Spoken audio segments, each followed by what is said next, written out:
Bermula dari diskusi online bertajuk Agama dan Sains, Haidar Bagir yang kala itu diminta menjadi pembicara memaparkan tentang ketiadaan konflik antara agama dan sains dalam sejarah Islam.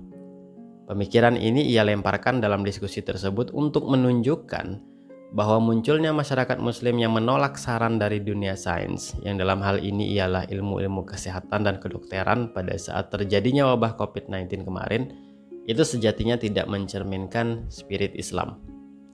Hanya saja, dalam diskusi tersebut, ternyata muncul suara dan tanggapan yang memandang bahwa apa yang disampaikan Haidar Bagir itu, yaitu tidak adanya konflik antara Islam dan sains, itu hanyalah sopan santun belaka alias omong kosong. Mendengar tanggapan yang demikian, Haidar Bagir pun kesal.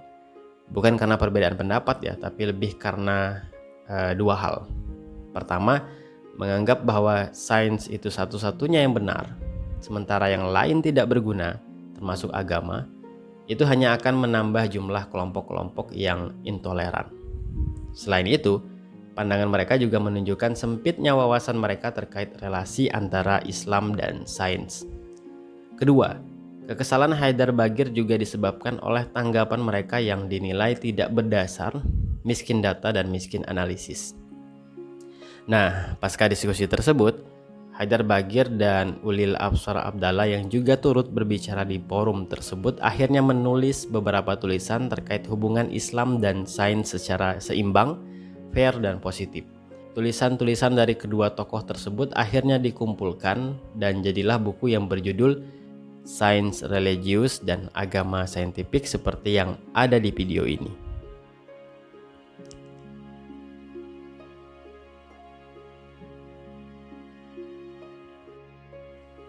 Buku ini terdiri dari dua bagian. Bagian pertama merupakan kumpulan tulisan Haidar Bagir dan bagian kedua berisi tulisan-tulisan dari Ulil Absar Abdallah.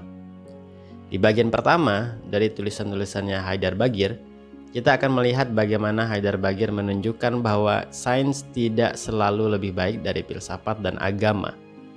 Ingat, tulisan-tulisan tersebut tidak hendak mengajak kita untuk meninggalkan sains ya, tapi untuk menyadarkan sebagian kelompok yang begitu fanatik terhadap sains dan benci terhadap agama. Di tulisan-tulisannya, ia mengenalkan beberapa nama seperti Faraben, Wittgenstein, William James, dan tokoh-tokoh ilmuwan lainnya yang menilai bahwa sains tidak selalu ilmiah dan agama juga tidak selalu absen dalam menghadirkan kebenaran dan pengetahuan. Artinya, sains juga kerap diilhami dan terinspirasi oleh imajinasi manusia. Sementara itu, agama atau pengalaman keagamaan sebenarnya juga dapat mencapai derajat ilmiah. Seperti apa contoh dan penjelasannya, kalian nanti bisa baca lebih lanjut di buku ini. Yang jelas, saya menangkap bahwa Haidar Bagir ingin, baik itu dari kalangan saintis maupun agamawan, untuk dapat terus berdialog dengan penuh keterbukaan dan kerendahan hati. Bukannya bersikap fanatik, eksklusif, menutup diri, atau bahkan menyalahkan dan merendahkan satu sama lain. Sementara itu, di bagian 2, di bagian yang berisikan tulisan-tulisan Ulil Absar Abdallah, kita dapat menangkap bahwa tulisan-tulisan tersebut berupaya untuk meredam ambisi orang-orang yang berpaham, kalau istilah Ulil itu berpaham saintisme, yaitu mereka yang berpandangan bahwa sains modern itu satu-satunya sumber pengetahuan yang sempurna, sementara yang lainnya termasuk agama itu tidak. Bagi kalangan saintisme ini, agama bahkan dinilai ketinggalan zaman. Untuk itu, di beberapa tulisan gitu ya, Ulil berupaya membantah argumen dari kalangan saintisme, terutama dari tokoh-tokoh New Atheist seperti Dawkins dan kawan-kawan. Misal gitu ya, Dawkins itu punya pandangan bahwa orang beragama itu adalah orang yang gagal dewasa, ketinggalan zaman, dan bahkan bodoh. Bagi Ulil, pandangan Dawkins ini ahistoris dan kesimpulannya terlalu mengeneralisir dari kasus-kasus kecil pada masyarakat beragama.